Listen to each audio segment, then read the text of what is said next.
Isang puntos kuya si Jaren kasi hindi ko po siya nakikita nga gumagawa ng mga gawaing bahay po. 2 points kuya si Kai, napapadalas po yung pagiging bata po ni Kai na umabot po sa punto na masyado po siyang nagiging maingay at nakakarindi po kuya. 1 point si JP kuya kasi po nangunguha po siya ng pagkain po na hindi sa kanya at hindi po nagpapaalam. 2 points si Fiang kuya kasi po pinapalitan niya po yung tinapay namin ng matigas po kuya na nanggaling po sa drawer. I give 1 point to Rain Kuya because I'd say out of everyone in the group, she contributed the least for ideas during the task. I give 2 points to Kai for Kuya. She's done the least chores around the house and it's affected me because it gives the rest more things to do, Kuya. Binibigyan ko po ng 1 point si JP. Madami na siyang nakukuhang bread kahit hindi sa kanya, including mine na rin. 2 points si Jaren. Napapadalas na siyang nagbibiro and sometimes he doesn't know when to stop already kahit napipikon na po kami. 1 point si Jaren kasi po sa gawaing bahay, when we need assistance, nagrereklamo po siya minsan. 2 points si Fiang po kuya dahil yung luma niya pong mga breads, pinapalit niya po sa fresh breads at napupunta po ito sa ibang tao po kuya. 1 point si Kai kuya dahil po nung nakasama ko po siya ng mga nakarang linggo wala po siyang kusa sa gawaing bahay po. 2 points si Fiang po kuya kasi bastos po siya at wala pong galang sa pagsagot po sa akin kuya kahit nagtatanong po ako ng mabuti po. 1 point po si Kai po kuya dahil sa palagay ko po si Kai po yung magiging mabigat ko pong kalaban sa mga susunod po na araw po. Para sa 2 points naman po kuya binibigay ko po kay Colette kuya dahil po di ko po nagugustuhan paminsan-minsan yung pagiging selosa niya ho kuya, yung tipong parang sa lahat ng bagay na lang ho kuya pa gusto niya hong sumali. Yun po. Binibigyan ko po si Jaren ng 1 point dahil puro lang po siya pa-forma dito sa inyong bahay. Pero when it comes naman po sa mga gawaing bahay ay wala naman po siyang naitutulong. Kuya, binibigyan ko po si Kai ng 2 points dahil sa nagdaan po namin na weekly task, si Kai po yung mas pinaka-less na walang ginawa po kuya. Isang puntos kuya si Jaren kasi hindi ko po siya nakikita nga gumagawa ng mga gawaing bahay po. 2 points kuya si Kai, napapadalas po yung pagiging bata po ni Kai na umabot po sa punto na masyado po siyang nagiging maingay at nakakarindi po kuya. 1 point si JP kuya kasi po nangunguha po siya ng pagkain po na hindi sa kanya at hindi po nagpapaalam. 2 points si Fiang kuya kasi po pinapalitan niya po yung tinapay namin ng matigas po kuya na nanggaling po sa drawer. I give 1 point to Rain Kuya because I'd say out of everyone in the group, she contributed the least for ideas during the task. I give 2 points to Kai for Kuya. She's done the least chores around the house and it's affected me because it gives the rest more things to do, Kuya. Binibigyan ko po ng 1 point si JP. Madami na siyang nakukuhang bread kahit hindi sa kanya, including mine na rin. 2 points si Jaren. Napapadalas na siyang nagbibiro and sometimes he doesn't know when to stop already kahit napipikon na po kami. 1 point si Jaren kasi po sa gawaing bahay, when we need assistance, nagrereklamo po siya minsan. 2 points si Fiang po kuya dahil yung luma niya pong mga breads, pinapalit niya po sa fresh breads at napupunta po ito sa ibang tao po kuya. 1 point si Kai kuya dahil po nung nakasama ko po siya ng mga nakarang linggo wala po siyang kusa sa gawaing bahay po. 2 points si Fiang po kuya kasi bastos po siya at wala pong galang sa pagsagot po sa akin kuya kahit nagtatanong po ako ng mabuti po. 1 point po si Kai po kuya dahil sa palagay ko po si Kai po yung magiging mabigat ko pong kalaban sa mga susunod po na araw po. Para sa 2 points naman po kuya binibigay ko po kay Colette kuya dahil po di ko po nagugustuhan paminsan-minsan yung pagiging selosa niya ho kuya, yung tipong parang sa lahat ng bagay na lang ho kuya pa gusto niya hong sumali. Yun po. Binibigyan ko po si Jaren ng 1 point dahil puro lang po siya pa-forma dito sa inyong bahay.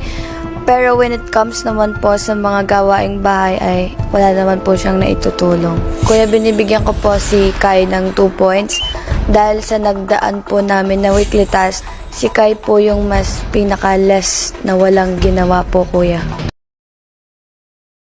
Isang puntos kuya si Jaren kasi hindi ko po siya nakikitang gumagawa ng mga gawaing bahay po.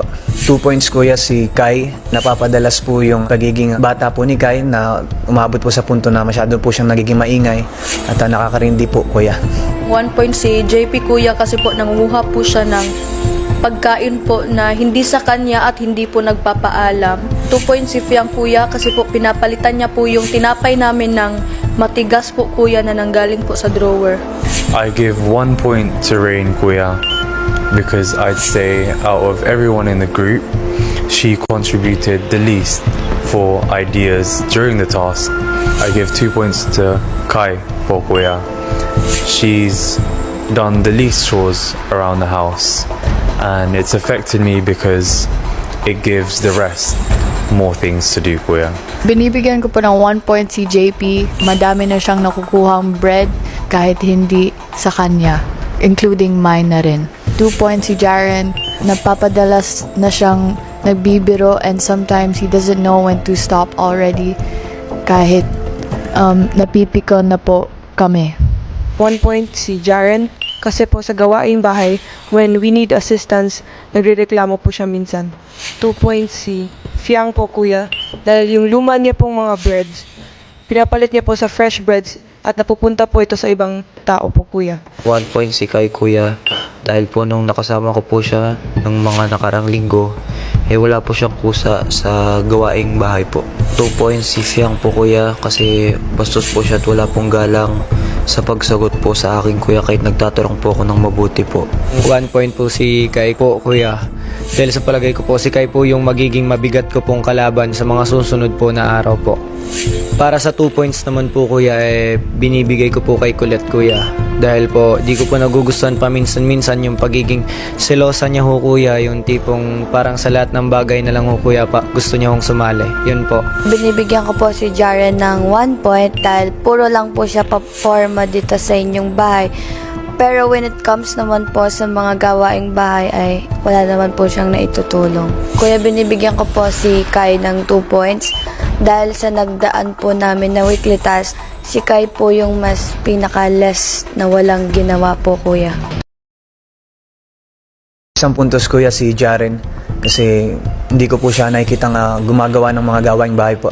2 points kuya si Kai, napapadalas po yung pagiging bata po ni Kai na umabot po sa punto na masyado po siyang nagiging maingay at nakakarindi po kuya.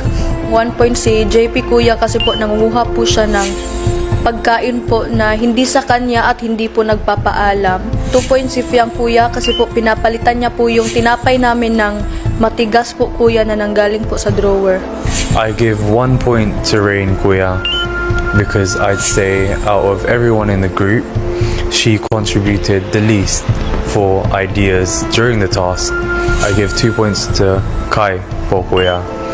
She's done the least chores around the house, and it's affected me because it gives the rest more things to do, kuya. Binibigyan ko po ng 1 point si JP. Madami na siyang nakukuhang bread kahit hindi sa kanya, including mine na rin.